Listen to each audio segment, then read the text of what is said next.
Despite ruling a vast empire, there was one place which Queen Victoria loved so much she visited year after year for more than 50 years. Osborne House on the Isle of Wight. Queen Victoria first came here as a young woman in her 20s with her husband Prince Albert and the small children. They had several splendid palaces to live in, but because they were the royal family, they felt that they were always on show in them.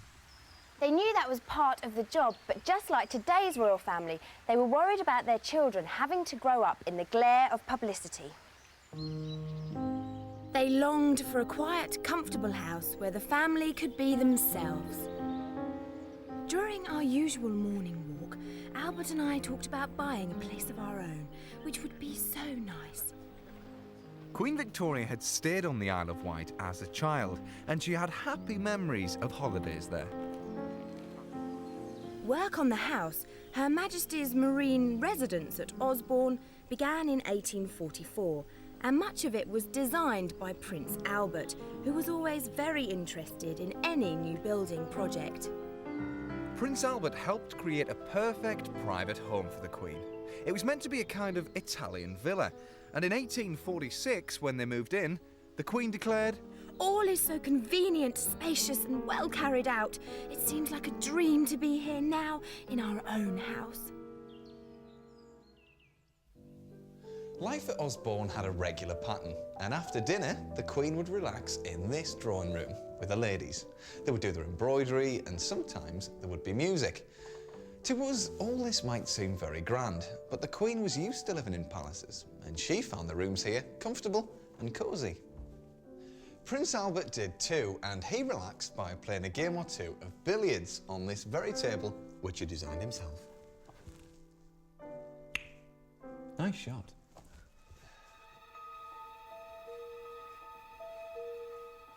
Upstairs was even more private. This was the royal family's secret world.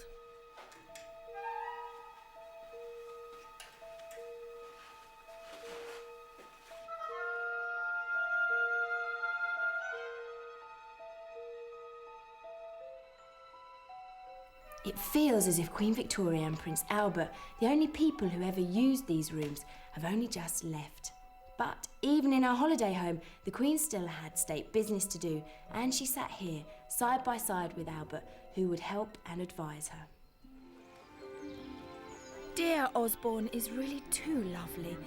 We can walk anywhere by ourselves without fear of being mobbed, which is so delightful.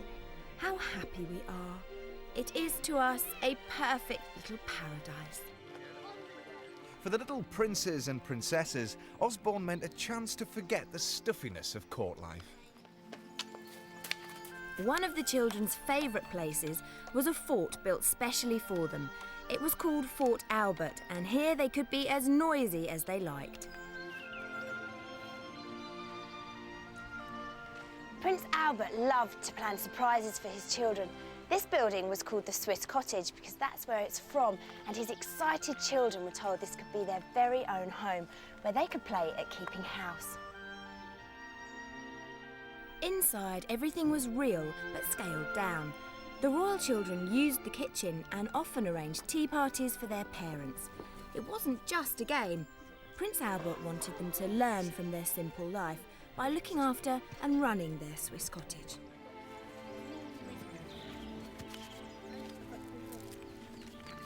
They were all expected to work hard in the garden too. Here in this thatched shed, you can still find the tools the children would have used, with their names marked on each one. For instance, PW stood for Prince of Wales. I bet that stopped a few arguments. The whole family were kept busy. Prince Albert was an intensely practical man, and at a time when hardly anybody had a bath with running water, he designed the Queen's bath, which he cunningly disguised to look like a cupboard. I bet that spared a few blushes. The family were all keen on photography, one of the exciting new inventions of Queen Victoria's reign, and she loved them. Everybody had to keep still and quiet for 2 minutes before the picture was taken. Today, Osborne is still full of them, and other reminders of family life. The Queen felt that here life held no problems, and it was her summer paradise for 15 years. But then everything changed. Prince Albert fell ill and died. At 42, Queen Victoria was now a lonely and heartbroken widow. She still came back to Osborne and walked alone where once they'd walked together. Inside the house, the Queen ordered that nothing was to be changed.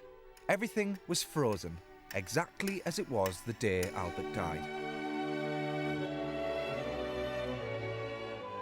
Her favourite picture of him stayed by her bed, so it was the first thing she saw in the morning and the last thing she saw at night.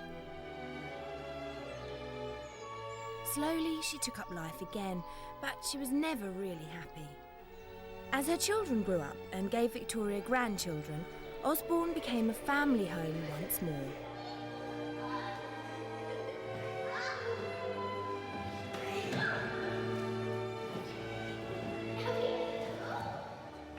The Queen lived on, and by her 50th year, she was head of an empire made up of many different countries. Of all of them, she was particularly fond of India, which can be seen at Osborne in the magnificent Durbar Room. This fantastically elaborate plasterwork was carved by a craftsman from India, and it took 2 years to finish.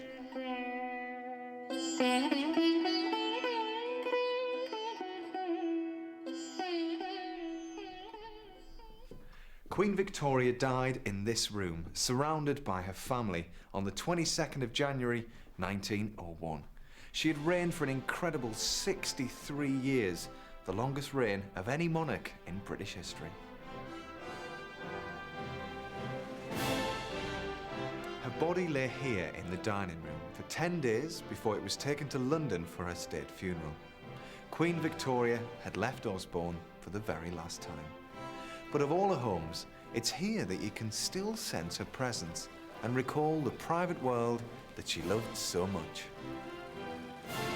I can hardly believe we shall be living in this charming house built by ourselves in a few months.